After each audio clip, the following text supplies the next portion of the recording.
Welcome back to Forbidden Knowledge News. I'm your host, Chris Matthew, and tonight I want to welcome hypnotherapist, astropsychologist, author, a powerful motivational speaker, and he has predicted future events, Dr. Louis Turi. How are you doing tonight, Dr. Louis? Absolutely wonderful. And I want to take this opportunity, of course, to thank you for having me on your YouTube channel. I can already appreciate people that allow me to pass on my cosmic wisdom. Oh, well, I want to thank you so much for taking the time to join us. I've got a lot to talk about. The world we live in seems like it's stranger by the day. I feel like we are actually becoming more enslaved with the censorship, the staged events, the rollout of 5G, and all the strange things occurring right now. I'd like to talk about all of that. But before we get to that, let's start with your background and what got you started down your path. Well, I was born and raised in the south of France, in La Provence, where Nostradamus, the great prophet, was born. Again, this doesn't mean that I am Nostradamus. I was just born under the same stars, so maybe that's one of the reasons why I kind of rekindle is astrology, put it this way. But what led me into this field is a series of UFOs experiences that literally pushed me into mastering Nostradamus 16th century divine astrology, which allowed me to do, of course, prediction. And again, with your permission, later on, I'll give you a couple dates. As I'd like to put the green where my mouth is. Yes, definitely. So talk about your contact experiences. I know that this is a big part of what brought you down your path. You've had quite a few contact experiences. Is that correct? Absolutely, yes. The first one started when I was barely 7 years old. And in 1967, we didn't have any television or radio, or we didn't even have water or electricity in that old house that survived the German bombing where I grew up. And I recall that night I was upset because I couldn't find a cat. I was punished because, I'm an ADD. I'm loaded with mercurial energy, physically and spiritually. I'm a bomb of energy. So I was pretty handful as a kid. So, to correct me, I was sent to the attic, away from the rest of the family out there. And I was upset because we didn't have any cats. I usually carry a cat with me so I could get hot during the night or kept warm. We had a butcher next to the house, and during those days, they just used to do their killing right there, and all the blood and the guts of all the animals was running by the house. So that attracted a lot of cats, and cats means also rats. So my favorite time was to kill those rats, and sometimes they were bigger than the cat. So anyway, cut the story short, I went up. My mom says, make sure to blow your candle. We don't want to have fire in the house or whatever, and fell asleep. In the middle of the night, I felt something touching my foot. So I thought, ooh, a cat. Oh, good. So I kicked it, hoping that it would come up because, and I was hoping he was going to come up without a rat because it was normal for me to wake up with a rat dead next to me. So let me tell you where I came from. It was pretty hard in the 50s. So basically, when I felt something on my foot, that thing didn't move. The cat, I thought, did not move. So I thought, okay, I have to go and get it. But I didn't want to lose the warmth that I had accumulated into my little blanket. So I said, still, I have to do it. So I sat and I looked for the cat. And what I saw for the first time in my life was what I described to my mother frantically the next morning. Crying my eyes out, is that three little monkeys with big eyes. That's all I could say because I never seen a gray. I never heard about a gray. There were no UFO investigator during those days. As I said, we have no TV, no radio. Right. I guess if you've never seen them, it would kind of look like a monkey. Exactly. To me, that's what it was. Small monkey with big eyes. So I kind of, when I saw that, I hid away immediately. And then I waited and I waited and I thought that maybe, you know, they're gone. So I get a little bit more courageous and I can peep. And then one of them came up close, like 2 inches from my face, and I just passed out. I was so frightened. And next morning, of course, I screamed and I banged the door because I was locked up there. And then that's where my parents ran up. So, what's going on with you? And little monkey was big eyes. I didn't know what the hell they were doing. And then, of course, they thought I was making it up. And then, incidentally, this lasted for years, and maybe 2 or 3 years. And then I realized that every morning or the morning after, I was okay. So I get used to these things, so to speak. But I could never understand who and what they were. It's many years later that I found out that what I was referring at was actually the Greys, and they were doing something, but I never knew what it is, and to this day I still don't know.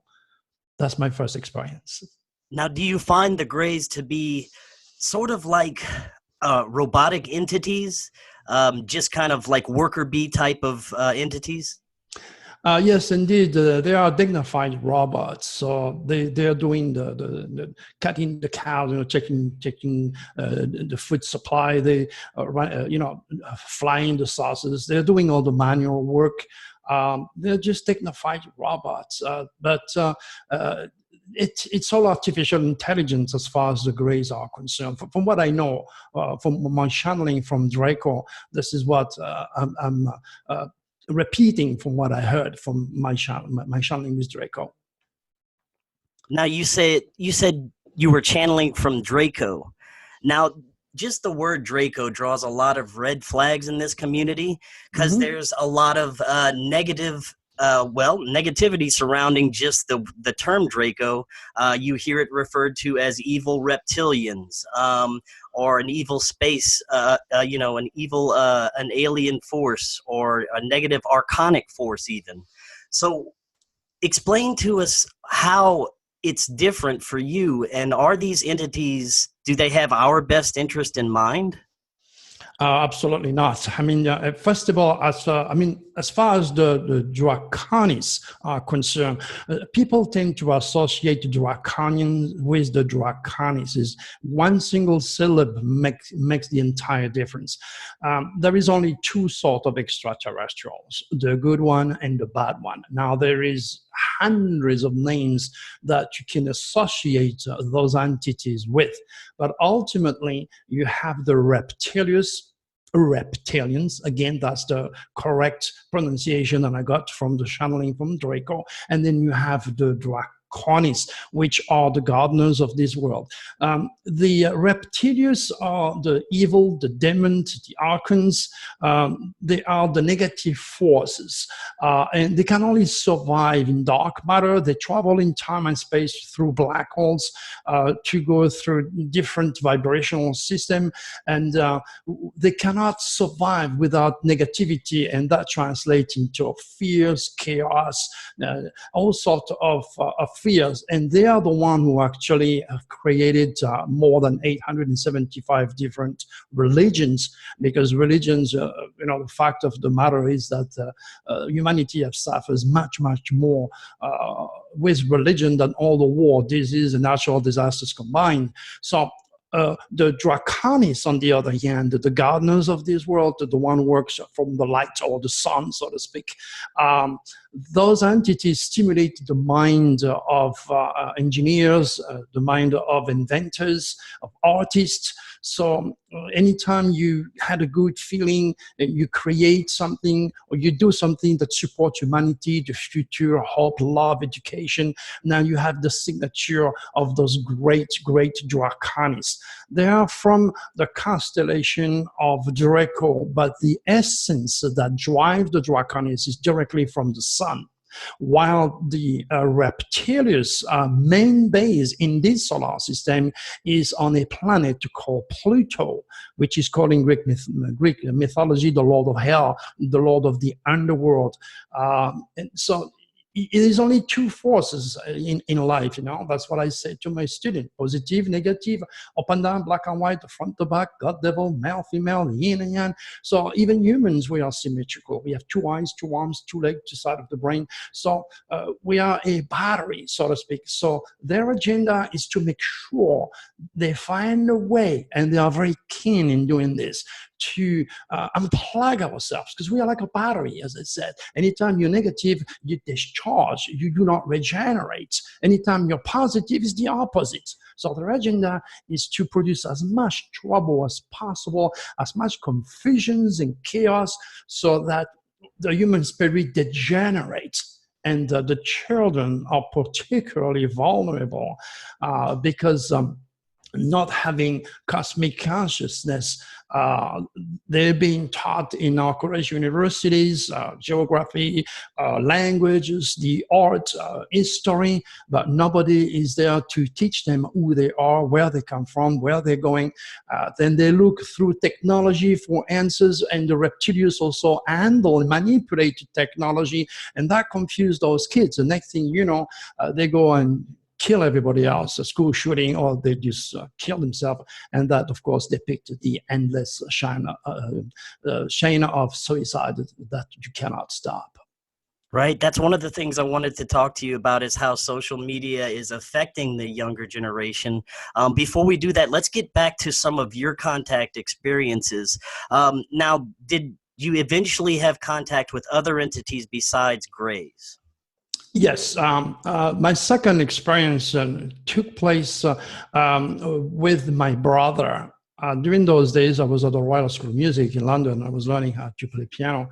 And now and then I came home, and I used to stay with my brother, you know, big guy, mafioso type of guy, you know, big property, discotheques, hotels, restaurants, ski station. So I used to stay with him because I enjoy his horses and enjoy the life that he had. And every single night, we used to leave the farm around 10 o'clock in the evening, and we drove through the vineyard, and that took us to the main road and then the highway. And 1 hour later, we would be at the discotheque, one of his discotheques. And that was happening every single night. So around 10 o'clock, there we go. That night, and I would never, ever forget, that was November 11, 1981. Never, ever will I forget these dates. We were driving through the vineyard, and as we were driving, it was pitch dark. I could see some light coming from the right side on the passenger side. My brother was driving a brand new Mercedes, and believe me, those cars are very reliable. I have one of those. You don't see those things broken down on the side of the road. So we were driving, and then I asked my brother, I said, "Hey, Joe, is there people in the vineyard now?" My brother turned around, and he doesn't talk much. He's a Scorpio, and he's that way, very to the point, you know. He says, "Louis, it's November. You know, grapes are picked up in September. There's nobody in the vineyard." I said, "Joe, I saw light over there." He says, "Be quiet." He didn't talk. My brother didn't talk much. He never does. It's that way. So we kept driving, and here it goes. Now, understand, my brother had the biggest wake-up call in his life. I'm glad it happened with him, because this guy don't believe in nothing. He doesn't believe in anything. UFO, God, Jesus, God knows what. He's just like a rock. No feeling is tough. Okay. And the next thing you know, the entire area surrounding the Mercedes, which, by the way, stole, okay, in the middle of the little road, was enlightened. And both of us, we were looking through the windshield. What the hell is that? We thought it was maybe a helicopter, but the helicopter could make a flopping sound. I used to fly helicopters, so during those days I didn't know, but now I know that it was not. Obviously, it was not a helicopter. So I said to him, "I'm going to go out and I'm going to see what that is." And he grabbed me and said, "Are you crazy? Stay in the car, stay in the car." The big macho guy was a bit scared that night, believe me. And so I managed to get away from his grasp, and I went outside and looking up, but still couldn't see nothing because I was, blended in the light. That's the correct word.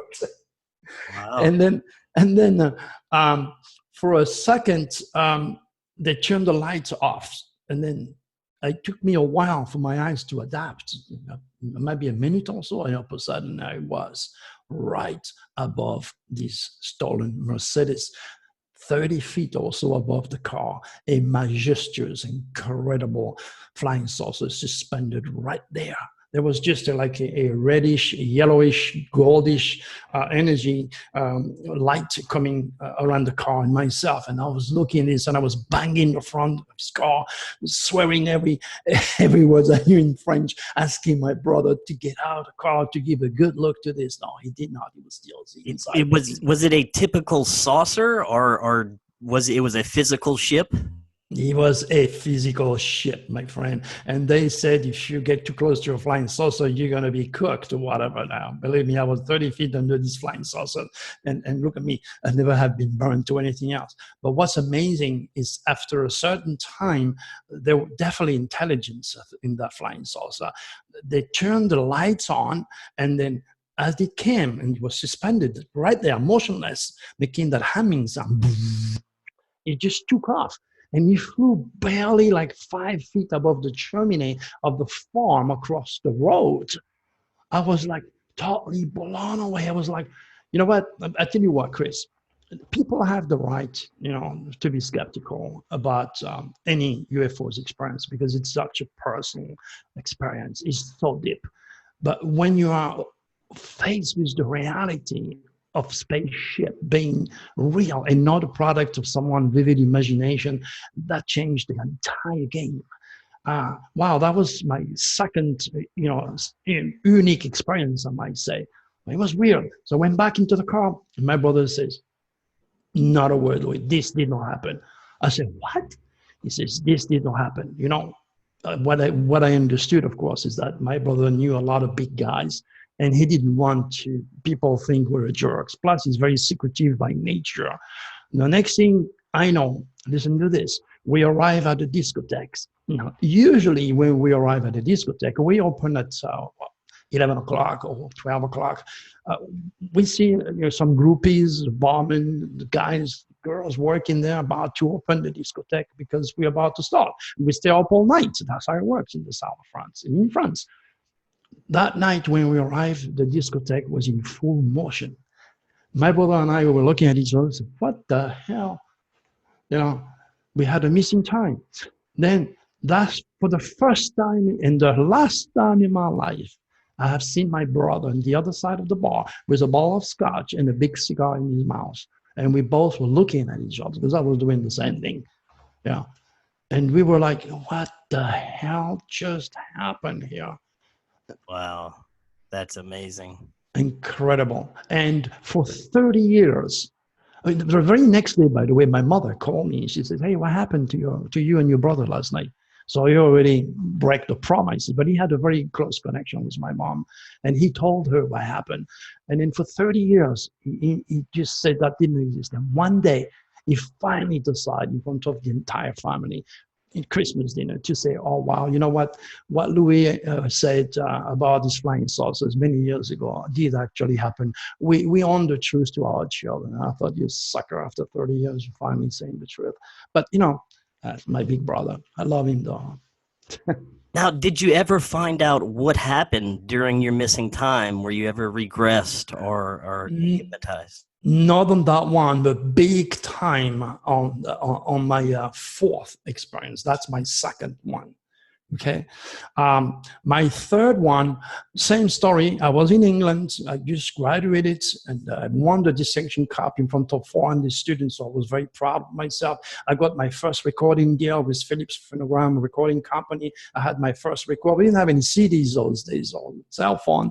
So I was very proud to have my first printed record. I was selling everywhere. And then my brothers, I went back home to play that in my brother's discotheque and then see the result, which went very well. But that Sunday, when I arrived, it was like about 10 o'clock in the morning. Everybody was there apart from my little sister. And I asked my mom, I said, where is Noelle?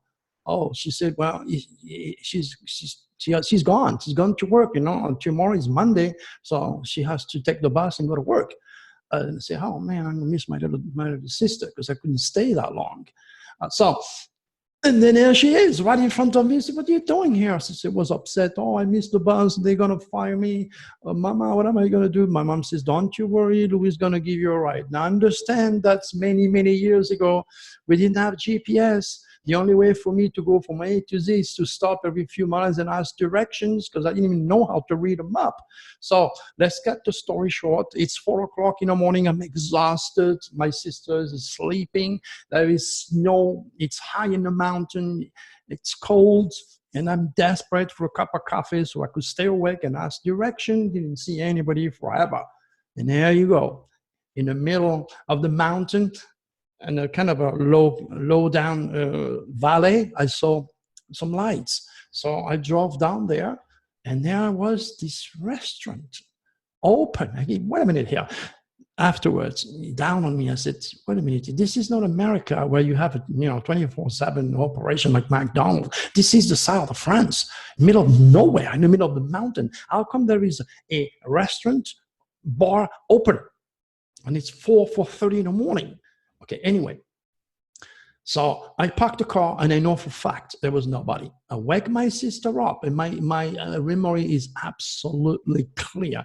It doesn't fail me. I remember everything like if I was there 5 minutes ago.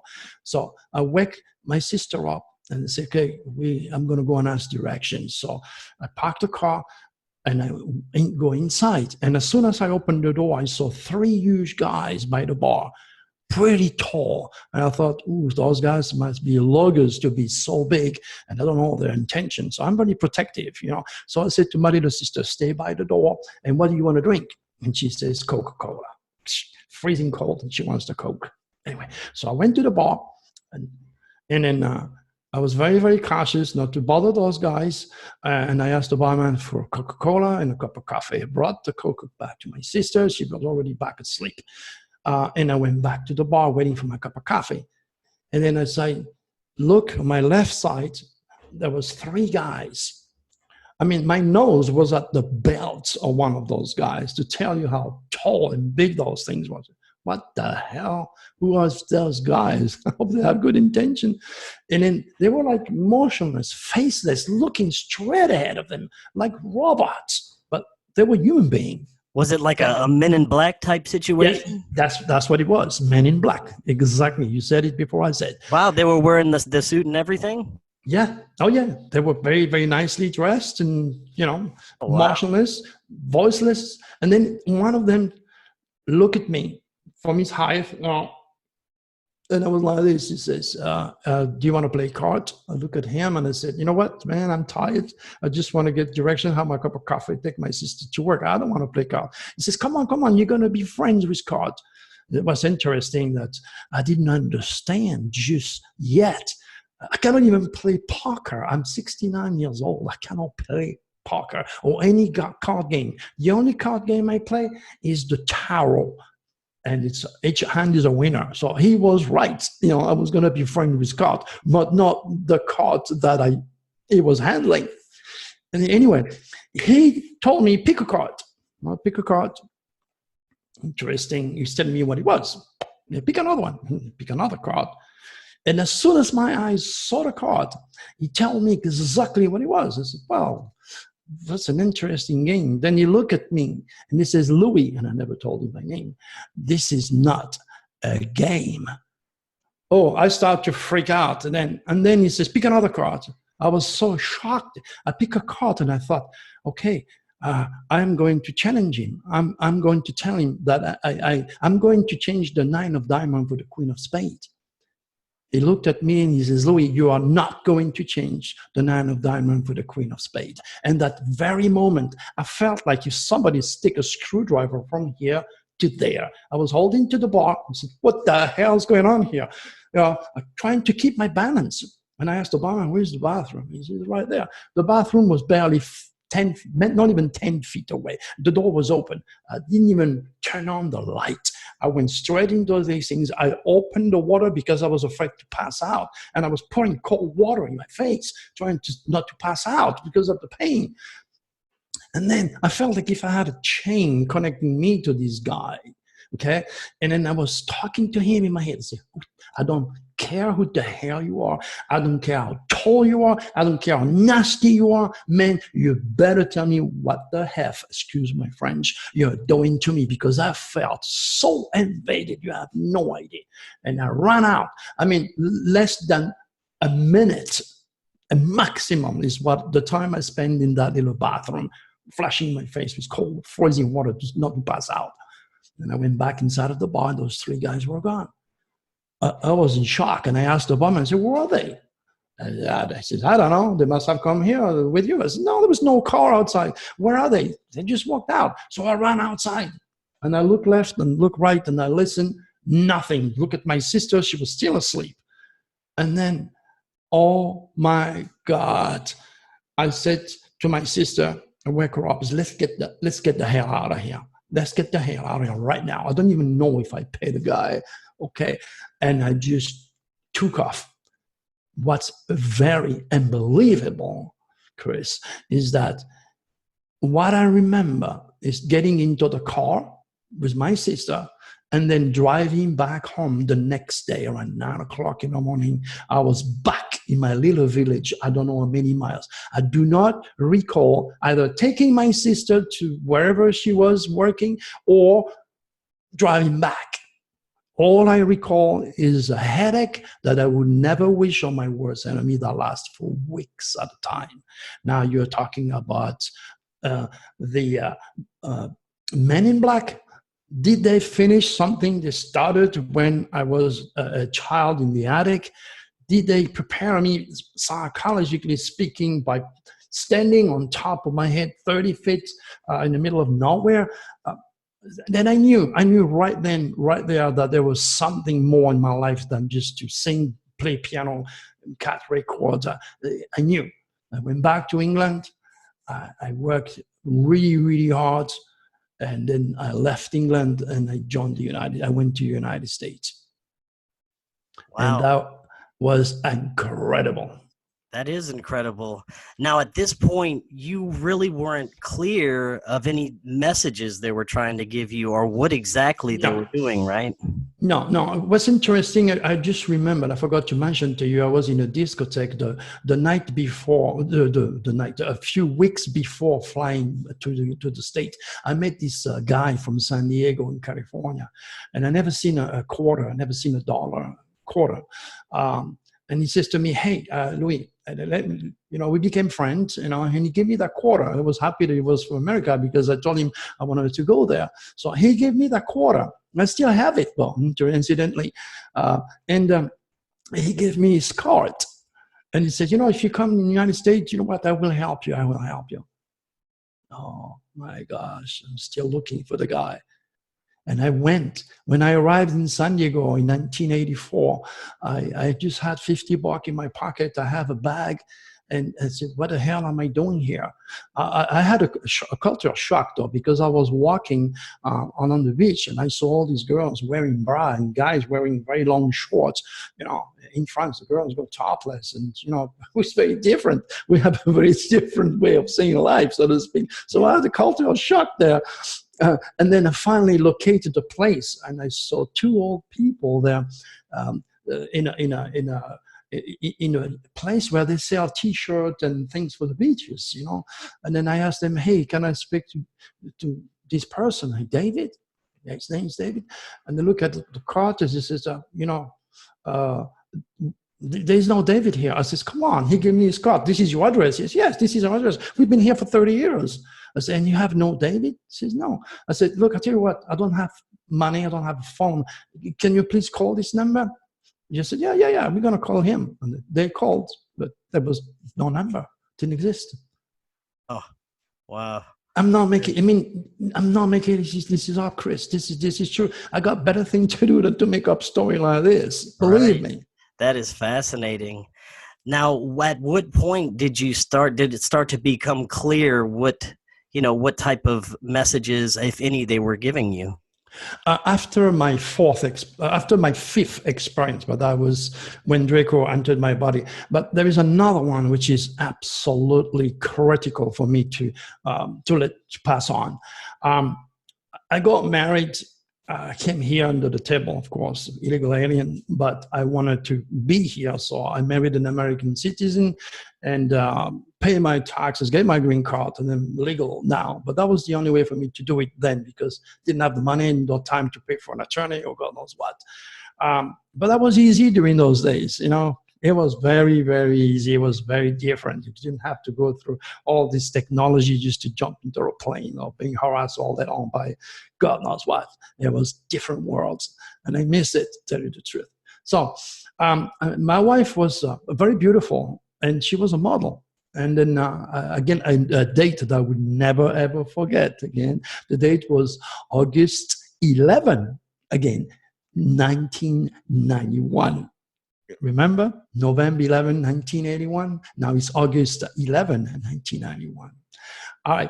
So we were living in San Diego, and she says to me, "I want to be part of this pageant, and it's in Anaheim, in California." I said, "Okay, no problem. All you got to do is just have your baby sleep, and then you can compete, and then who knows, maybe you're going to win the pageant," you know. She was into that, modeling and all that good stuff.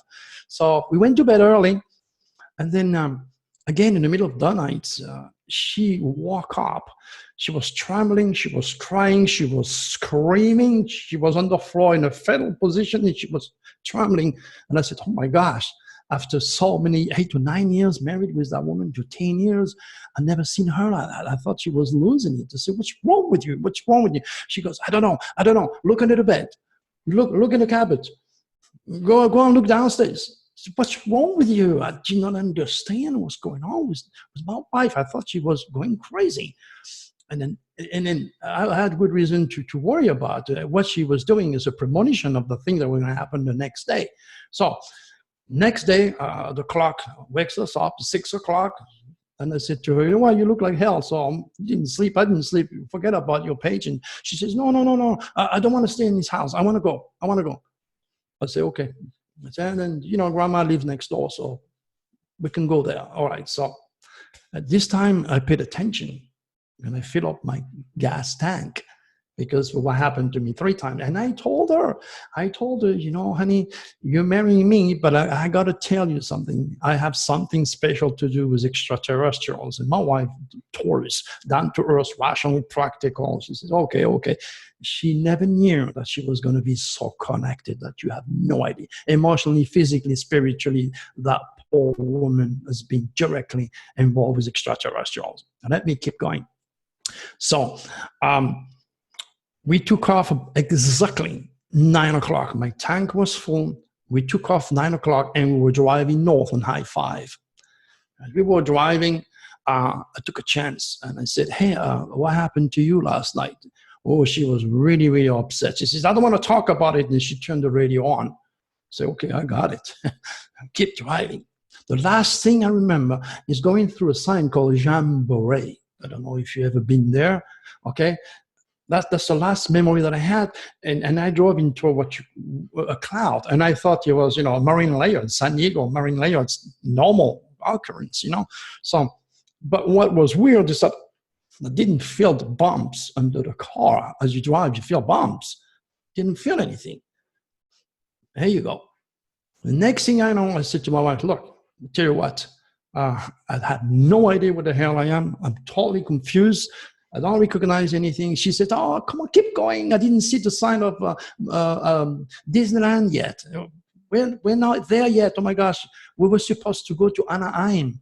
Okay, so, and next thing you know, I said, "I got to exit." So I took the first exit, and I drove to a big parking. And there it goes. There was 3 Mexican guys on the back of a white Toyota. I will never forget. And they were eating. And I went there, parked my car next to them. I went there. I said, "Excuse me, could you tell me where I am?" Well, those 3 guys were looking at each other like, "Tonto de la cabezas, amigo, eh? Too much pot," whatever it is. And I don't smoke pot, and I don't drink, especially in the morning. So they told me, "You are after Los Angeles on the zoo parking lot." I said, "What?" I said, okay, what time is it, please?" "It's exactly 9 o'clock. "What?" "Okay, now listen to this. we were 90 miles west, past where we're supposed to be. So I went back to the car. I took my wife's hands and I said, honey, listen, do you remember what I told you one day? That maybe you will have to go and experience those UFOs experience. She said, yeah. And I said, we are after Los Angeles. And she goes, and it's 9 o'clock. She said, oh, come on. Next time we go through Los Angeles and I don't see it, you let me know, okay? Because she was still so rational. She goes into the glove compartment. She opened it. She took the map of the United States because to look for a place that we've been 100 times. I took her to Anaheim, to Disneyland a few times with friends. So she was so confused. And then it took me more than 2 hours just to go back to Catella exit and at a hotel close to Anaheim where the show was supposed to be. And then she was so frustrated. She says, I don't want to go back to the house. I want to stay in the hotel. So we'll say, okay, no problem, because we were so messed up. We had no idea what happened to us. Okay. And then she called a friend, and a friend came and took her to Phoenix, Arizona. And that was just the end of my marriage, because what happened is I met a guy, Sean Atlanti, that is his name. I was not into UFOs. And he says, well, what happened to you? It's very, very special. And somebody told me to give him a call because he was into UFOs and didn't know what the hell was going on to us. So he taped the entire conversation that happened while it was all fresh the day after. But my wife was gone. So he says, look, I know 2 top hypnotherapists in Victorville in California, top of the line. I set up something, you need to go there and you might have to take a sodium panathol. So what is that? Okay, you know what that is. You can't mess up with that. Right. Yeah. So I said, okay, I have no problem. I was stupid. I had no idea what they were giving me. So anyway, the next thing I know, I arrived in that hotel with these 2 big doctors. I think they were part of the government because they had television. They froze the first frame of me and they froze the last frame at the end of the regression, 2 of them to put me under, so to speak, 3 hypnotizers. And then you could see me on the first frame and the last frame, nothing, not a single move. So I was totally knocked out. The only thing you see that is obvious is me pouring water, sweating like hell because where I was. So this is what happened. Okay. We were driving on the highway on the way to Anaheim. Okay. Flying saucers above us sucked the car into the belly of the flying saucer. And of course, they dropped me back afterwards, 30 miles per hour on the road, and those bumpers, I felt them to walk me up. That's when I came back, so to speak. Okay. But in between, a lot of things happened. Those 90 miles west, a lot of things happened. So what happened is those 3 guys that I saw years before, the man in black, they were in, let's say, in the garage, in the flying saucer where I was with the car, and they came to me. They opened the door and I talked to my wife. I said, honey, don't you worry, everything is fine. It's like if I had an agreement for them to do what they were going to do to her and to me. Okay. I said, everything's fine. Been there before. Just don't worry. Everything is okay. So those guys led me to a door, and another one took my wife to another door. So I entered a little area, which was like a decontamination room. There was a little thing, a little window, and I could look outside, and I saw the size of the earth, that size. That tells you how far and how high I was, okay? And that's where I start to complain of being very, very, very hot. And when you start seeing me sweating on the video, you know, literally wet. And then from there, I know exactly where to go. I open another door, or open itself. I don't know that. I just went and I find myself with all the grays. They were inside of the flying saucers. They were taking care of all the technologies. They were doing the flying. They were doing the work. And next to them, you had the tall blondes, the Nordics, the men in black, all the element of control, so to speak, the management, so to speak, watching over those robots. And then I went straight to a big screen and I saw my wife. She was laying down on a glass table, and they were taking the fetus of our child. I saw it. And what's interesting, when I saw my wife afterwards, she says, honey, what is this? What is this? Just above the airline, she has a 2.5 inches scar that was like cut with a laser. And believe me, that wasn't there before, okay? So I have the physical proof that something happened to my wife at the physical level. They took the fetus. Okay, and I'm watching all this like you're watching football, okay? The next thing I know it's my time now to go through another room. Go into that room, I sat on that chair, and something came down from the ceiling of the saucer all the way down to my nose. It's like a helmet. That's all I can describe it. It's all dark. And then all of a sudden, my gosh, I felt like electricity, concrete, glass, implosion. It's like there was something going on, a downloading of some sorts into my head. The next thing you know, I am driving at 30 miles per hour on those bumps in the middle of the highway, okay, after Los Angeles, trying to exit. And my wife was screaming at me, pick up your spade, what are you doing? Oh, wow. Now, do you think there's some sort of possible hybrid program going on where they are breeding? Yeah, well, they are not interested in anybody, though. They are looking for people that have a high UCI. UCI stands for unique celestial identity. Every one of us has been programmed by God's celestial design.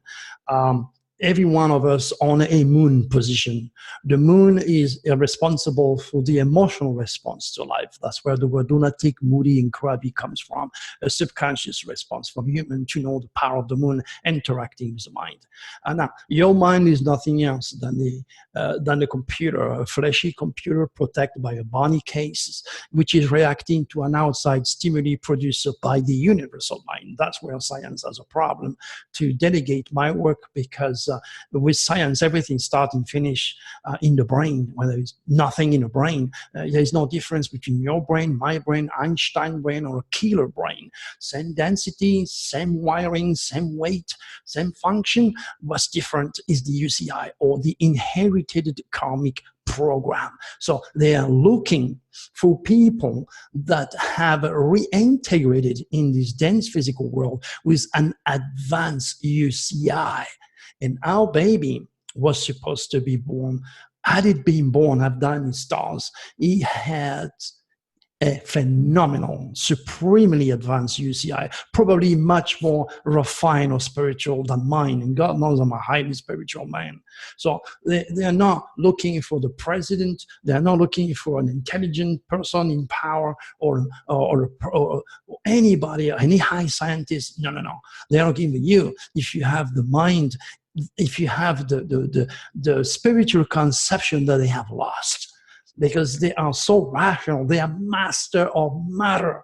They are able to travel in time and space. They are cosmic conscious. The reptilians understand the cosmic design, and they are using it for natural, to create natural disaster, or to turn people into killers or robots. They are looking for that refined UCI because they have lost the spirit.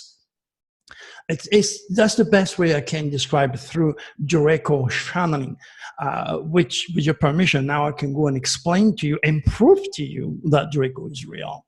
Yes, sure. Go ahead. It was June 20th or June 12th, 2012. The year is correct. I think it was June 12th or 20th. I can't remember. I have to look at the video. It was during a solar eclipse in 2012. I was outside and my wife says, hey, I want to take the pictures of the solar eclipse. And I say, well, you better do that without looking through it. Do it like that, okay? And then She looked at me and she went like this, at me. I said, no, it's there. And she goes, she started to take a bunch of pictures, and I was going like, stop, what are you doing? Okay. The next thing I know, oh my gosh, when we develop those pictures, and you can go to drturi.com and you can click on a serious message to the world, you will see the progression of a orb far away from me, which is slowly moving. You see it very, very steadily moving to me, and then entering my third eye, and then coming out through my heart. It is impossible to manipulate or create orbs, even with today's technology. You cannot do this. It's real. That's when I could not help myself. And in every conference that I do, I'm going to be going to the UFO in the desert very soon here for my good friend George Norrie's birthday. I've been invited to do there as a replacement speaker. I'm going to be doing readings on all those things at this conference, but I'm going to have all those pictures of those orbs and more, okay, for people to see that. And most of all, I couldn't help myself. I literally draw all sorts of symbols everywhere, in every walls and every doors in my house. About astrology, I could not stick my head nowhere else than into Nostradamus' work for days, months at a time. I felt like an incredible urge to master the cosmic codes. Following that connection, that downloading that I had, I need to get the grounding of God, cosmic divinity, and then I get to understand Jesus' initial ministry. Anything about Jesus is real, but it's all about the stars, representing, of course, the essence of the 12 apostles. Jesus wanted to introduce humanity to our Father in the heavens, but outside of the Bible, outside of the conventional deceptive religion which are being created by men, because God never came down with no books. So the 12 apostles, the essence of those apostles, are nothing else than Jesus' disciple, but also representation of the 12 months of the year, the 12 hours of the day, the 12 sins, the 12 jury, the 12 tribe of Israel, the 12 sign of the zodiac. So it all came to become a code that I'm able to desiccate and to use to guide people, to make predictions, and to teach. So it was like impossible for me to resist that impulse. It cost me my wife, it cost me a child, but the legacy that is left by those extraterrestrials in terms of prediction, so to speak, and my aptitude to look into the souls of people is unbelievable. In fact, I sent you two links, one about you being a Virgo and the location of your dragon. What do you think of that? Yes, that was very fascinating. I need to look a little bit more into that.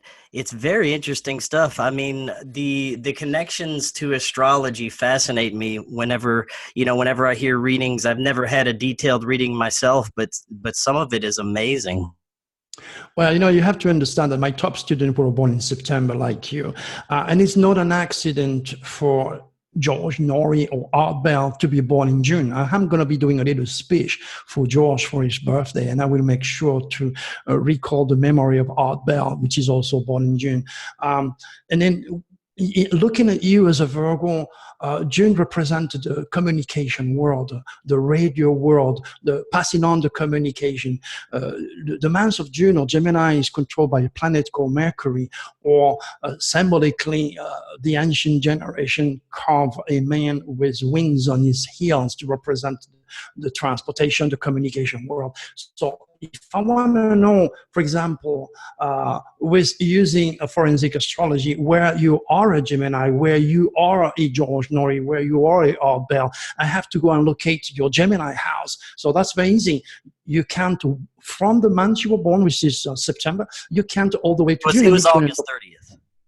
No, he was born in June. Now, I said me. I was born on August 30th. Yeah, but I'm talking about you being a Virgo. Oh, okay. I understand what I'm saying. If you count for starting from your sun sign, which is Virgo, correct? Okay.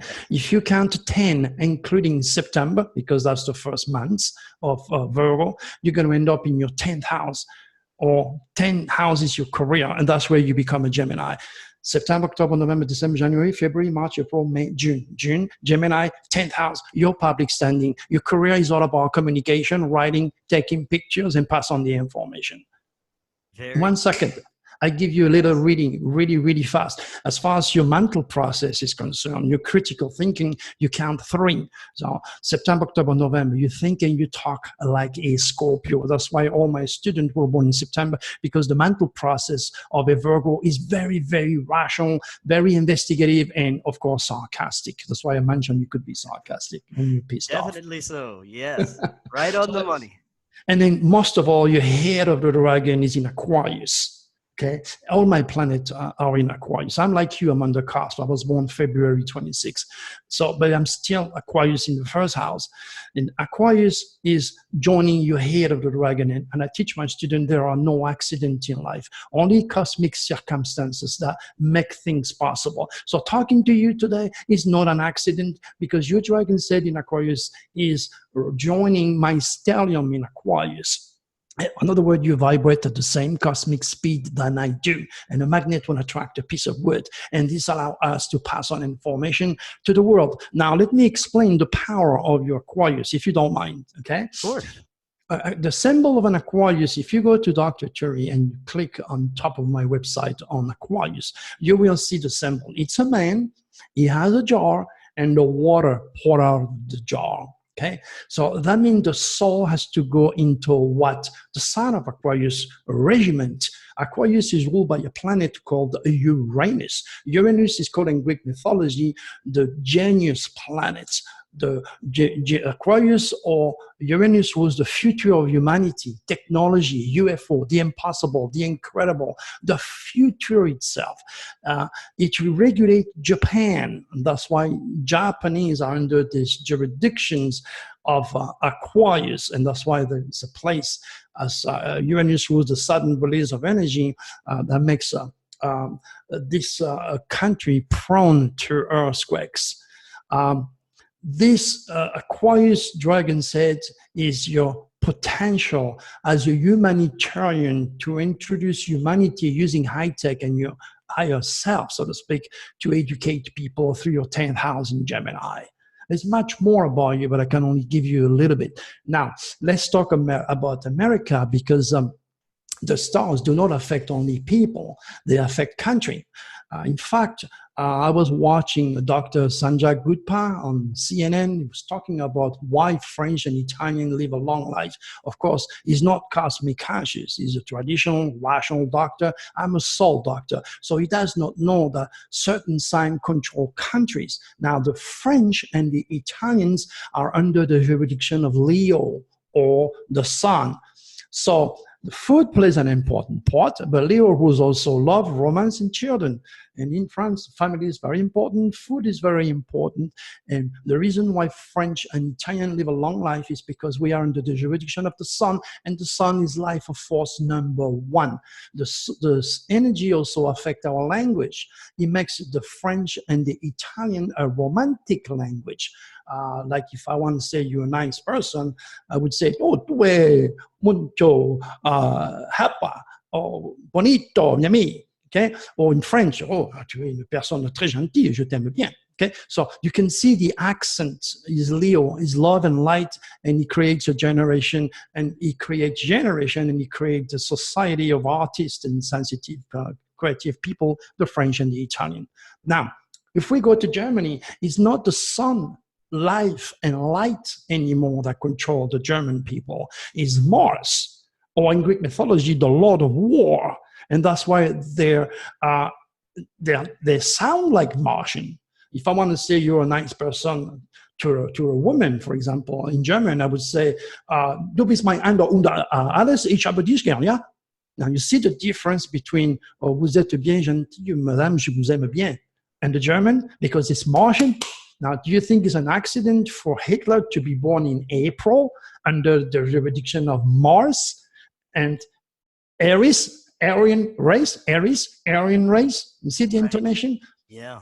There is so much. Amazing. America is a cancer country. Cancer was the stomach, meaning America is such a big country that it can support itself and it can support the rest of the world because there's so many wide plain that you can cultivate and produce food. And that's one of the reasons why Americans don't live too long, because they eat too much. Definitely, So yeah. it's a long story. We could talk about Russia. Russia is a Scorpio country. Scorpio was death and rebirth. What happened to you? What happened to the USSR? They're gone. And what that Scorpio rules, the FBI, the secret and spy, or the KGB. Now you understand a little bit more Russia as far as the stars are controlled. And you know, when I made specific predictions about my own country, I went to the FBI, the French police and the FBI, and I said, okay, on that very specific day, expect a terrorist attack.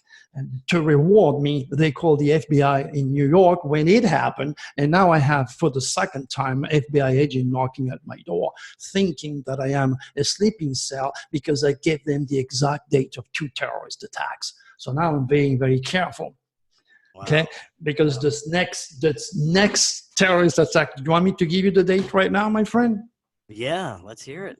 Okay, I'm going to give you only 2 dates, and I'm not going to go far because people have a short memory.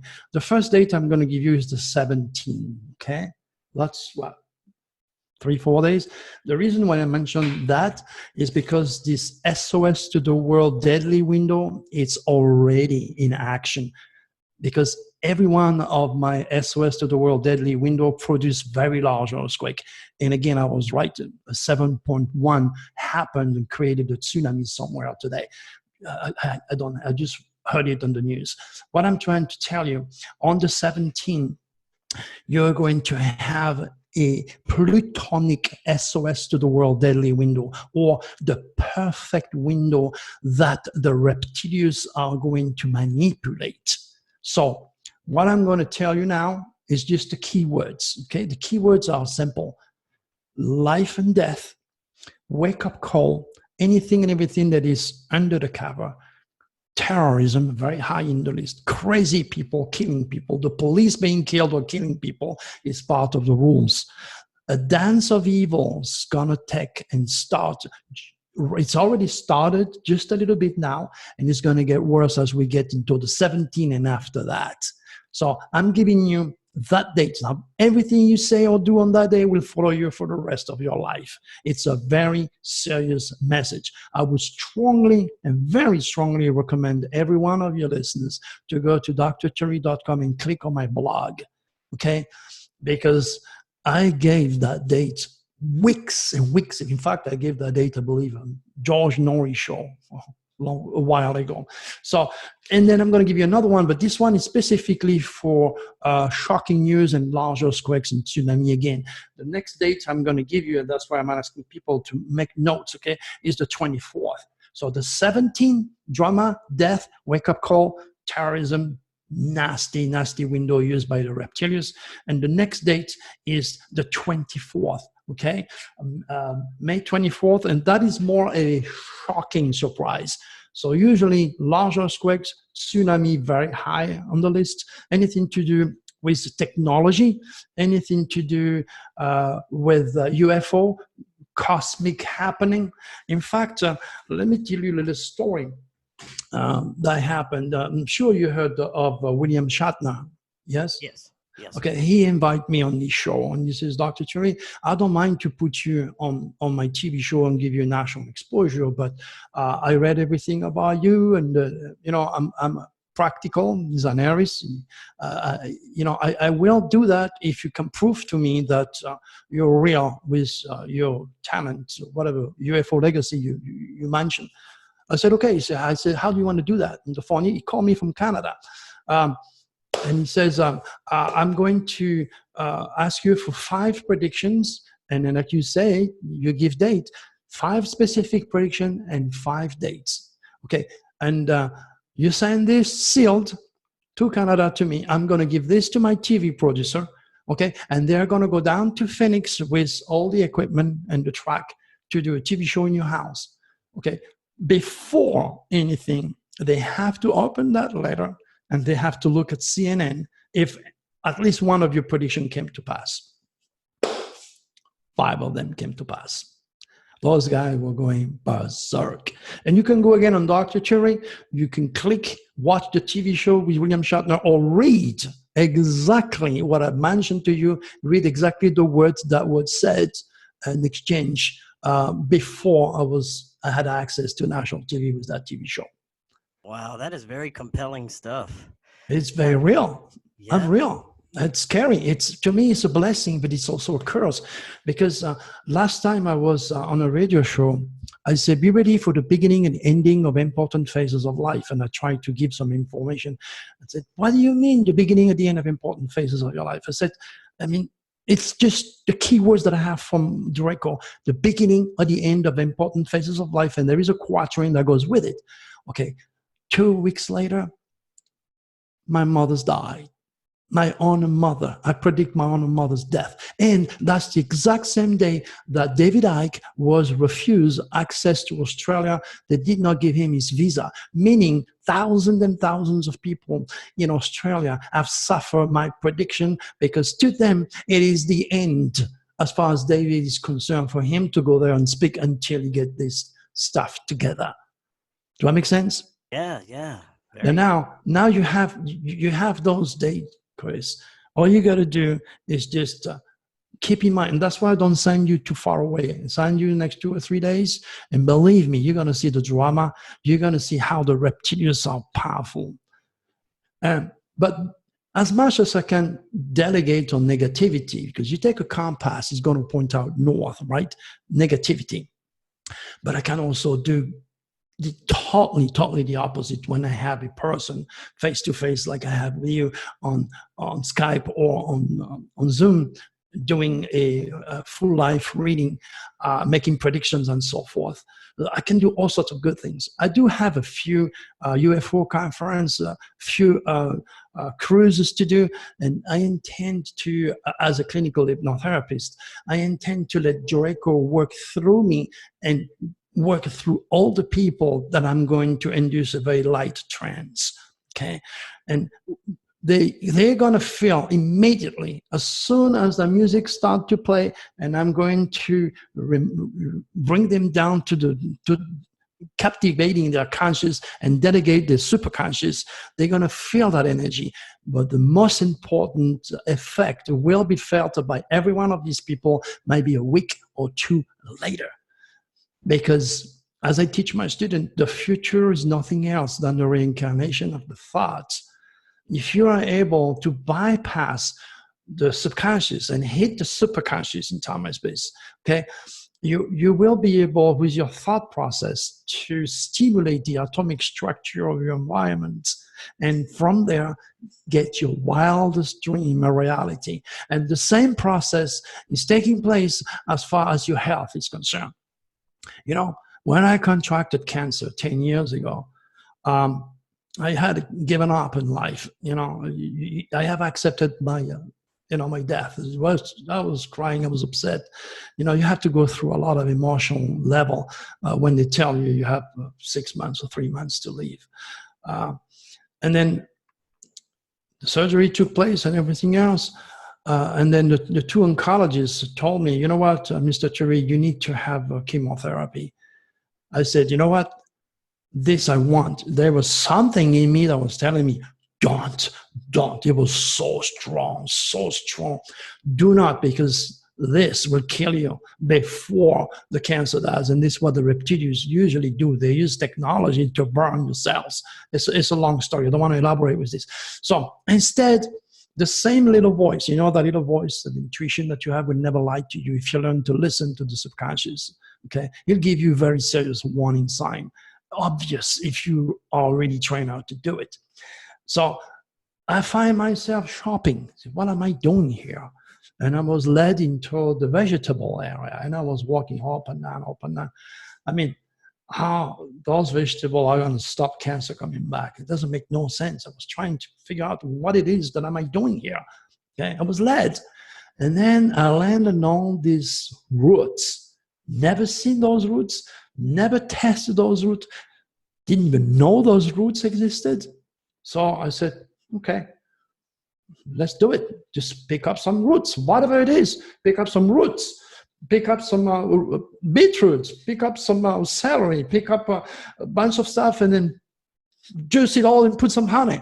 And then, oh my gosh, as soon as that hit my stomach, it was like a tornado inside of me. And I was able to beat the cancer. It never came back. So now I'm teaching the world my universal blood transfusion. That's absolutely amazing. And people don't realize, you know, just like you said, just by changing your diet, it can change so much. And I want to talk about, you know, they bombard us with, you know, terrible food, what they spray in the air, what they show us on TV. It seems like like I said earlier, they are trying to enslave us more. For the last few minutes that we have, let's talk about where you see overall us going in the future and how we could possibly combat what you see coming, or any negative negative events. All right, well, that brings me to talk about our president. No, I don't care if you love President Trump or if you hate President Trump. Understand my work is cosmic in nature, okay? I cannot even vote, so I don't care about the president. All I'm trying to do is to help you to understand his celestial identity. President Trump is a Gemini. Gemini is a double, is a dual. That's why he repeats himself. That's why he cannot control his talk. He talks all the time. He's not trained to understand the power of Mercury in his chart. But the worst part of his chart is his dragon's tail. Anytime you dwell with the tail of the dragon is drama. And that's where the Reptilians got our president. His tail of the dragon is located in the sign of Sagittarius, and it is the 7th house, which means facing the public. Okay, Sagittarius was anything and everything that dwell with foreigners, foreign land, and religion. Anytime he touch on those topics, he is on his tail. And the reptilians are manipulating our president emotionally, physically, spiritually. They own his body, mind, and soul. That's why he's behaving like a bull in a china shop, because he is not cosmic conscious. And that's terrible, because when you elect a president of such a big country, the repercussion, as I wrote well before all this happened, okay, I wrote everything that happened with the government shutdown, what happened in England, well before it happened. For $10, anybody can get the Nostradamus Dragon forecast from my website, and you can check how this dragon is going to get to them personally, okay? All I'm trying to tell you is, it's like a father in a family. If the father is a religious fanatic or a pothead, chances are the rest of the family under his jurisdiction are going to be religious fanatics, or they're going to join Scientology, or they are going to smoke pot, because he's the father. So see Trump as the father, not only in the United States, but the world. Now, the repercussion of such of his negative dragon's tail has a price. The price is that what's going on right now with foreigners and foreign land is just the tip of the iceberg to the drama and the mess that's ahead of us. Because like the unwise German people who have elected Hitler, they give power to a man who had a very negative set of stars, and the result is, I don't know how many millions of people lost their life. Now, in the future, that'll be a different situation, because you will not elect people because he has money or because he's a good talker or a good liar. The generation of the future are going to be becoming more cosmic conscious with the help of the Draconis. And they are going to help humanity to select presidents that have a good set of stars. The good news now, even though that everything seems to go chaos, never, ever, and I insist for your attention right now, never ever forget that the future is nothing else than the reincarnation of the thought. It's that important that I'm going to repeat it again. Your future is nothing else than the reincarnations of your thought. This means, you like it or not, you know it or not, you are a god in training or a goddess in training on this dense physical world, and you're responsible for your thought, not only for your own making scheme, your own life and your own future and your own fate, but for the fate of that world. The good news is that the Draconis are well ahead of the Reptilians, and that is the only safeguard, because when come times before we self-destruct, they will interact. So I want to make sure that I leave you with hopes, because it is not good for you to maintain this negativity and become a participant of the evil, negative energy that is consuming humanity currently. You need to develop more hopes, more education, more awareness, okay, and then be a part of the solution.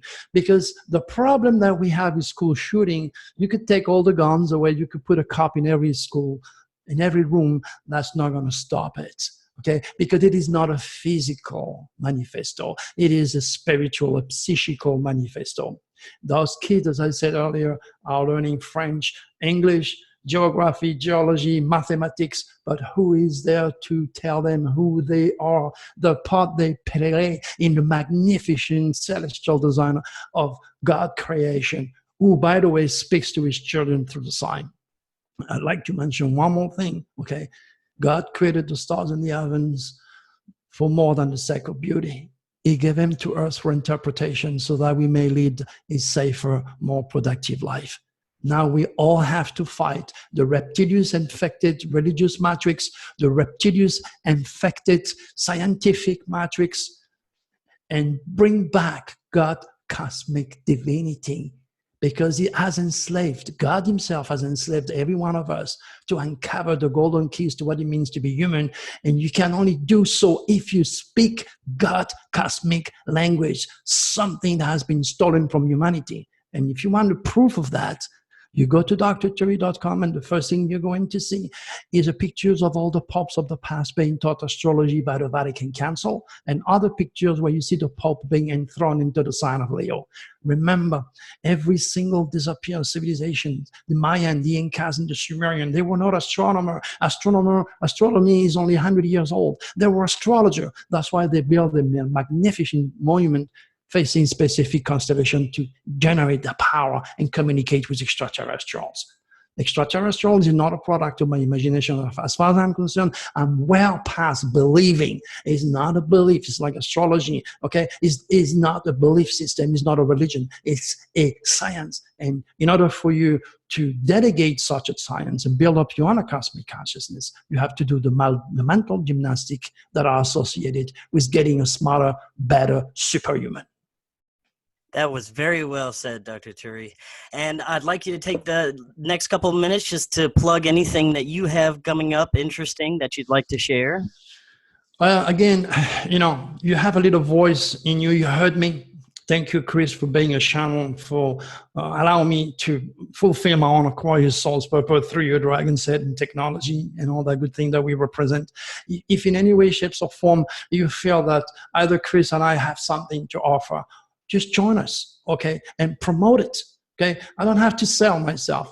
I don't have to sell myself. I'm just asking you to listen to that little voice, because it is much more truthful than what you could ever acknowledge or hope for. So listen to that little voice, and if you decide to learn more, hey, drturi.com, I take care of you. You're in a good hands as far as I'm concerned. Very good. And once again, thank you for coming on. I'm going to have you back on, because there's so much more we could talk about. Indeed. And you have an excellent night.